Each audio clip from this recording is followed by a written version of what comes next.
বিশ্ব সংবাদে আপনাদের স্বাগত। শুরুতেই সংবাদ শিরোনাম, পরে বিস্তারিত। দখলদার ইসরায়েলি বাহিনী এবং ফিলিস্তিন পুরোদমে যুদ্ধ চলছে, জানিয়ে দেব হাতে থাকা সর্বশেষ আপডেট আন্তর্জাতিক সংবাদ। প্রথমে এই সংবাদ শিরোনাম। প্রথমেই জানিয়ে দেব হামাসের রকেট হামলায় ইসরায়েলে আহত 7। এরপর জানিয়ে দেব হামাসকে নিয়ে যে কারণে শঙ্কিত নেতানিয়াহু। এদিকে এবার ইরানে পারমাণবিক বোমা তৈরির আহ্বান। এরপর জানিয়ে দিব রাশিয়ার সঙ্গে সংলাপ অব্যাহত রাখতে হবে বলেছেন ম্যাক্রো। আরও জানিয়ে দেব 10 মের ডেডলাইনের আগেই সেনা প্রত্যাহার নিয়ে পর্যালোচনা ভারত ও মালদ্বীপের। সর্বশেষ জানিয়ে দেব মুসলিমদের ঐক্য ও সংহতি বাড়ানোর লক্ষ্যে গাম্বিয়ায় ওআইসির সম্মেলন শুরু। এতক্ষণ শুনছিলেন সংবাদ শিরোনাম, এবারে বিস্তারিত। তবে অনুরোধ থাকবে ভিডিওটিতে একটি লাইক করবেন এবং কমেন্ট করে জানিয়ে দিবেন এই ভিডিও সম্পর্কে আপনার মূল্যবান মন্তব্য। হামাসের রকেট হামলায় ইসরায়েলে আহত 7। গাজা ও ইসরায়েলের মধ্যবর্তী কারেম আবু সালেম ক্রসিংয়ের কাছে রকেট হামলা চালিয়েছে হামাস। এতে সেনাসহ অন্তত 7 জন আহত হয়েছেন। হামাস ও ইসলামিক জিহাদের সশস্ত্র শাখাগুলো ইসরায়েলি কর্তৃপক্ষের ভাষ্য মতে একটি সামরিক অবস্থানের কাছাকাছি এলাকায় এ হামলা চালানো হয়েছে বলে অভিযোগ করেছেন। হামাসের এ হামলার তীব্র নিন্দা জানিয়েছে ইসরায়েল। দেশটির পররাষ্ট্র মন্ত্রণালয় বলছে সন্ত্রাসীরা কেরেম শালম ক্রসিং এলাকায় রকেট নিক্ষেপ করেছে। ইসরায়েল জীবন রক্ষা করে যাবে আর হামাস জীবন ধ্বংস করে যাবে। ইসরায়েলি কর্তৃপক্ষ জানিয়েছে সামরিক অবস্থানের নিকটবর্তী এলাকায় চালানো ওই হামলায় বেশ কয়েকজন আহত হওয়ার খবর পাওয়া গেছে। ইতোমধ্যে এ হামলার দায় স্বীকার করেছে হামাস। এদিকে ইসরায়েলি ডিফেন্স ফোর্সে জানিয়েছে কিছুক্ষণ আগে লেবানন থেকে নর্দার্ন ইসরায়েলে 65টি রকেট ছোড়া হয়েছে। কয়েকটি রকেট প্রতিহত করা হয়েছে বলে জানিয়েছে সামরিক বাহিনী। তবে হামলায় হতাহতের কোনো খবর পাওয়া যায়নি। হামাস ইসরায়েল সংঘাতের মধ্যে লেবানন থেকে চালানো সবচেয়ে বড় হামলা এটি। এর আগে আজ কিরিয়াত শামেনায় হিজবুল্লাহ 20টি রকেট নিক্ষেপ করে। হামাসকে নিয়ে যে কারণে শঙ্কিত নেতানিয়াহু। হামাস ইসরায়েলের মধ্যে চলমান যুদ্ধ এখনই শেষ হলে গাজার দখল নেবে গোষ্ঠীটি, এমন শঙ্কায় যুদ্ধবিরতির পক্ষে না ইসরায়েলের প্রধানমন্ত্রী বেনিয়ামিন নেতানিয়াহু। ইসরায়েলি বন্দীদের মুক্তি বিনিময়ে যুদ্ধ বন্ধের জন্য হামাসের দাবি প্রত্যাখ্যান করে নেতানিয়াহু বলেছেন, এখন যুদ্ধ সমাপ্ত ঘোষণা করলে ইসরায়েলের জন্য হুমকি হয়ে উঠবে হামাস। নেতানিয়াহু বলেন, ইসরায়েল সদিচ্ছা দেখালেও হামাস তার চরম অবস্থানে অটল রয়েছে, যার মধ্যে প্রথমত গাজা উপত্যকা থেকে আমাদের সব বাহিনী সরিয়ে নেওয়া, যুদ্ধ শেষ করা এবং হামাসকে ক্ষমতা ছেড়ে দেওয়ার দাবি। এর আগে হামাস অভিযোগ করেছে ইসরায়েলের প্রধানমন্ত্রী বেনিয়ামিন নেতানিয়াহু ব্যক্তিগতভাবে যুদ্ধবিরতি চুক্তিতে বাধা দিচ্ছেন। যুদ্ধবিরতি চুক্তি কার্যকর করতে ইসরায়েলেও চলছে সরকার বিরোধী বিক্ষোভ। চুক্তি কার্যকর ও জিম্মিদের ফিরিয়ে আনতে নেতানিয়াহু প্রশাসনকে চাপ দিচ্ছেন তারা। যুদ্ধবিধ্বস্ত উত্তর গাজায় এরই মধ্যে দুর্ভিক্ষ দেখা দিয়েছে বলে জানিয়েছে জাতিসংঘ, যা পুরো যুদ্ধবিধ্বস্ত উপত্যকাটিতে ছড়িয়ে পড়েছে, কারণ ইসরায়েল প্রয়োজনীয় খাদ্য সরবরাহে বাধা দিচ্ছে। গত 7 অক্টোবরের পরে ইসরায়েলের হামলায় 34,654 জন ফিলিস্তিনি নিহত হয়েছেন। এবার ইরানকে পারমাণবিক বোমা তৈরির আহ্বান।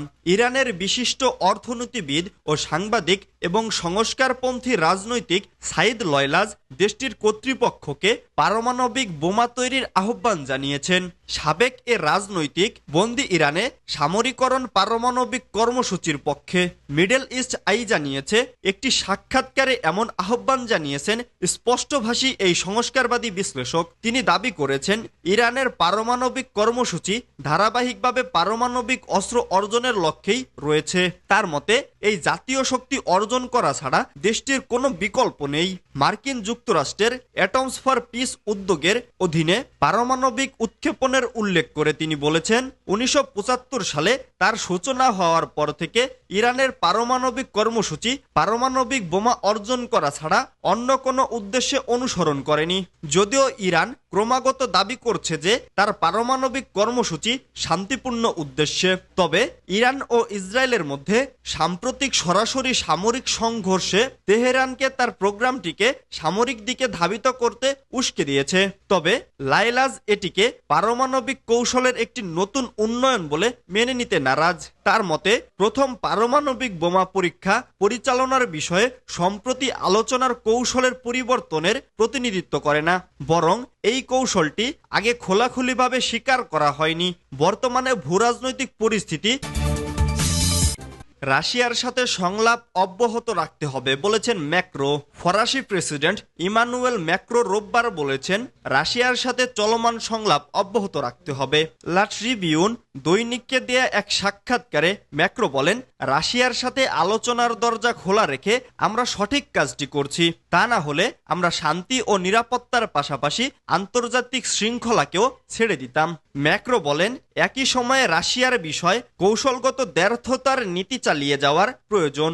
এপ্রিলের শেষ দিকে প্যারিসে সোব্রন বিশ্ববিদ্যালয়ে বক্তৃতায় তিনি বলেছেন, ইউক্রেনের যুদ্ধ শেষ হওয়ার পর ইউরোপে রাশিয়ার সাথে সম্পর্ক গড়ে তুলতে প্রস্তুত থাকতে হবে। ম্যাক্রো আরও বলেন, প্রযুক্তিগত সক্ষমতা এবং রুশ ব্যালিস্টিক ক্ষেপণাস্ত্রের স্ট্রাইকিং রেঞ্জ ইউরোপীয় দেশগুলোর জন্য হুমকি হয়ে দাঁড়িয়েছে। যদি ইউক্রেনের কথা বলা হয়, ইউরোপীয়দের নিরাপত্তা ঝুঁকির মধ্যে রয়েছে, কারণ দেশটি আমাদের সীমান্ত থেকে প্রায় ১৫০০ কিলোমিটার দূরে অবস্থিত।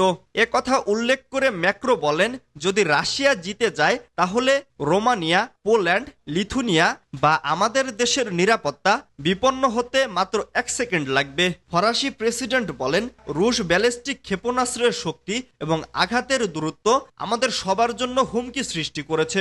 রাশিয়ার প্রেসিডেন্টের মুখপাত্র দিমিত্রি পেসকোভ এর আগে বলেছিলেন, রাশিয়া ইউরোপ কারোর জন্য কোনো হুমকি সৃষ্টি করেনি, বরং ইউরোপই রাশিয়ার জন্য হুমকি সৃষ্টি করেছে।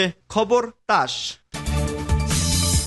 10 মের ডেডলাইনের আগেই সেনা প্রত্যাহার নিয়ে পর্যালোচনা ভারত ও মালদ্বীপের।